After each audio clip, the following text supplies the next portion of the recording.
Hello, नमस्कार. मी गौरीच मेजवानीमध्ये तुमच्या सर्वांचं मनापासून स्वागत करते. उन्हाळा खूप वाढला आहे, त्यामुळे शरीरामधील उष्णतेचं प्रमाण खूप वाढलं गेलं आहे. तर हेच शरीरातील उष्णतेचं प्रमाण आणि शरीराला थंडावा देणारं आज आपण कैरीचं पन्हं बनवणार आहोत. कैरीचं पन्हं बनवण्यासाठी इथं मी एक कैरी घेतली आहे. इथं मोठ्या आकाराची एक मी कैरी घेतली आहे. ही कैरी आपल्याला स्वच्छ धुवून घ्यायची आहे. आता आपल्याला काय करायचं आहे, कुकर घ्यायचा आहे आणि कुकरमध्ये ही कैरी आपल्याला वाफवून घ्यायची आहे. कैरी वाफवण्यासाठी इथं मी एक वाटीभर पाणी ओतलं आहे. आता कुकरचं झाकण लावून आपल्याला एक शिट्टी घ्यायची आहे. आता कुकरला मीडियम गॅसवरती आपण एक शिट्टी देणार आहोत आणि कुकर थंड झाल्यानंतरच आपण ह्याचं झाकण उघडणार आहोत. तर आता कुकरला एक शिट्टी दिलेली आहे.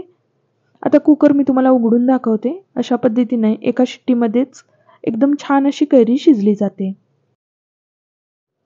कैरी एकदम व्यवस्थित अशी शिजली गेली आहे. आता आपण ह्याच्यातील गर काढून घेणार आहोत. पहिल्यांदा आपण सालीचा गर काढून घेणार आहोत. तर सालीचा गर काढताना काय करायचं आहे, एक चमचा घ्यायचा आहे आणि चमच्याच्या साहाय्याने आपण ह्यातील गर काढणार आहोत. तर अशा पद्धतीने आपल्याला गर काढून घ्यायचं आहे. तुम्ही बघू शकताय सालीलाही भरपूर प्रमाणामध्ये गर आहे. हा गर काढल्यानंतर ह्या गर पासून आपण एक ज्यूस बनवणार आहोत. म्हणजेच थोडक्यात आपण जे पन्हे बनवणार आहोत, तर पन्ह्याचं प्रीमिक्स बनवून ठेवणार आहोत.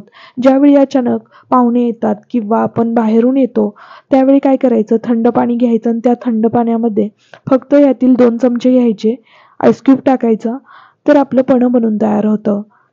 तर अशा पद्धतीने काय करायचं आहे, सर्व गर आपल्याला काढून घ्यायचं आहे. अगदी आरामात गर निघला जातोय.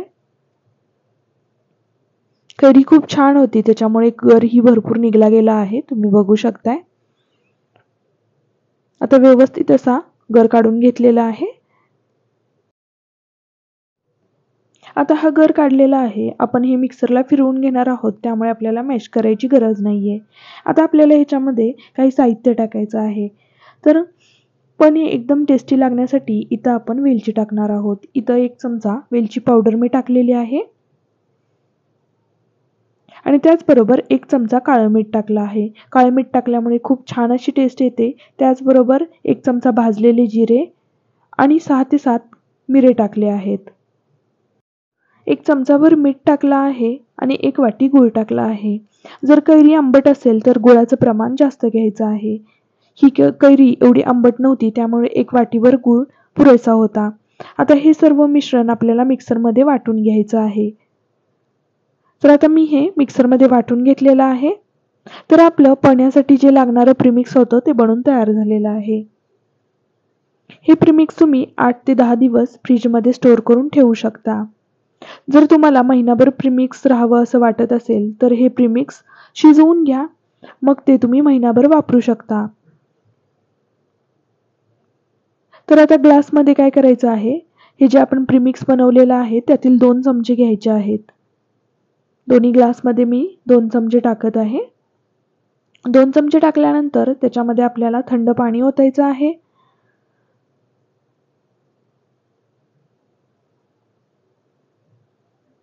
आता चमच्याने हे व्यवस्थित मिक्स करून घ्यायचं आहे.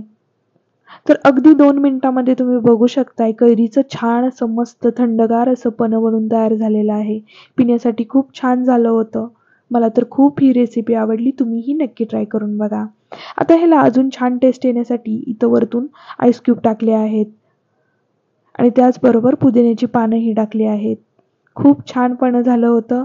तर ह्या उन्हाळ्यामध्ये अशा प्रकारे पन्हं बनवून तुम्ही ठेवू शकता. ज्यावेळी बाहेरून याल त्यावेळी लगेच 1 ग्लास पाण्याचा पिला तर शरीरामध्ये खूप थंडावा निर्माण होतो. तर ही आरोग्यवर्धक पन्ह्याची रेसिपी तुम्हीही नक्की ट्राय करून बघा. आजची रेसिपी थोडी जरी आवडली असली तरी आपल्या चॅनलला सबस्क्राईब करायला विसरू नका. रेसिपी फ्रेंड्स आणि फॅमिलीबरोबर शेअर करा. भेटूया पुढच्या व्हिडिओमध्ये अशीच एक छानशी रेसिपी घेऊन. तोपर्यंत बाय.